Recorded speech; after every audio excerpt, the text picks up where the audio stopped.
नमस्कार, मी पंजाब डक. आज आहे 25 जुलै 2026. आज आषाढी एकादशी निमित्त महाराष्ट्रातल्या शेतकऱ्याला अंदाज देणार आहे. ह्या अंदाजामध्ये काय सांगणार आहे, कोणतं धरण कधी भरणार आहे, म्हणजे जायकवाडी धरण भरणार आहे का नाही, आणि त्या शेतकऱ्यासाठी मग आनंदाची बातमी आहे का नाही, ते एक अंदाज देणार आहे.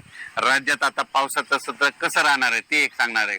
आणि त्याच्यानंतर राज्यात हे पाऊस कधीपर्यंत राहणार आहे त्याचा सविस्तर अंदाज देणार आहे. तर राज्यातल्या सर्व शेतकऱ्याला सांगू इच्छितो की आज 25 जुलै 2026 पासून ते राज्यामध्ये जवळपास 4 ऑगस्ट पर्यंत राज्यात दररोज विखुरलेल्या स्वरूपाचा पाऊस पडणार आहे. पण तो पाऊस आता रिमझिम स्वरूपाचा नसणार आहे. आता काय होणार आहे, दुपारनंतर ऊन पडणार आहे, दुपारी 2-3च्या नंतर काळोकुट्ट आभाळ येणार आहे, अर्ध्या घंटाचा 1 तासाचा जोराचा पाऊस पडणार आहे.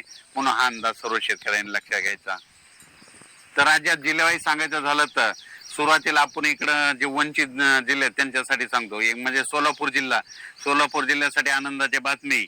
हे यात्रा परतल्याच्या नंतर म्हणजे आजपासूनच माझी यात्रा निघाली की लगेच राज्यामध्ये सोलापूर जिल्ह्याला देखील चांगला पाऊस पडणार आहे, म्हणून आनंदाची बातमी. धाराशिव जिल्ह्यात देखील पाऊस पडणार आहे, लातूर जिल्ह्यात देखील पडणार आहे, ह्या 5-6 दिवसामध्ये पडणार आहे. त्याच्यानंतर बीड जिल्ह्यात देखील पडणार आहे, अहिल्यानगरकडे देखील पडणार आहे, पुणे इंदापूर त्या भागात देखील असणार आहे, इकडं नांदेडकडे देखील असणार आहे, यवतमाळकडे देखील पडणार आहे, हिंगोलीकडे असणार आहे, वाशिमकडे देखील पडणार आहे, जालना जिल्हा, संभाजीनगर जिल्हा, त्याच्यानंतर जळगाव जिल्हा, बुलढाणा जिल्हा, अकोला जिल्हा, अमरावती जिल्हा, वाशिम जिल्हा, ह्या जिल्ह्यात देखील आता म्हणजे ह्या जवळपास 4 ऑगस्ट पर्यंत चांगला पाऊस पडणार आहे. म्हणून हा अंदाज लक्षात यायचा. अर्ध्या घंट्याचा पडणार पण जोराचा पाऊस पडणार आहे, म्हणून हा अंदाज लक्षात यायचा. सांगली जिल्ह्यात देखील चांगल्या सरी येणार आहे, म्हणून हा अंदाज लक्षात यायचा. त्याच्यानंतर सगळ्यात महत्वाचं सांगायचं झालं तर पुन्हा एक बंगालच्या खाडीमध्ये एक चक्रीवादळ तयार होत आहे आणि त्याचं रूपांतर होत असल्यामुळे ते काय होणार आहे, परत ते महाराष्ट्राच्या दिशेकडे येणार. मग ते पाऊस काय होणार आहे, अति मुसळधार पाऊस पडणार आहे.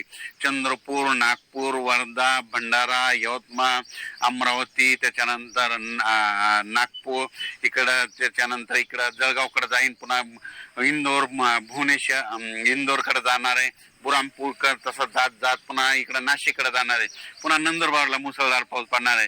असं करत करत ते पाऊस पुन्हा नाशिक एरियाकडे वळणार आहे, सुरतकडे जाणार आहे, गुजरातकडे पडणार आहे. त्याच्यामुळे काय होणार आहे, परत नाशिककडे पाऊस पडणार आहे. त्याच्यामुळे परत पुन्हा एकदा नद्याला पाणी वाढणार आहे.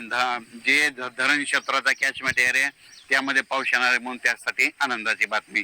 म्हणजे सांगायचं झालं तर आणखीन जवळपास 4 ऑगस्ट पर्यंत राज्यात बऱ्याच भागामध्ये पाऊस पडणार आहे, म्हणून हे अंदाज सर्व शेतकऱ्यांना लक्षात घ्यायचा.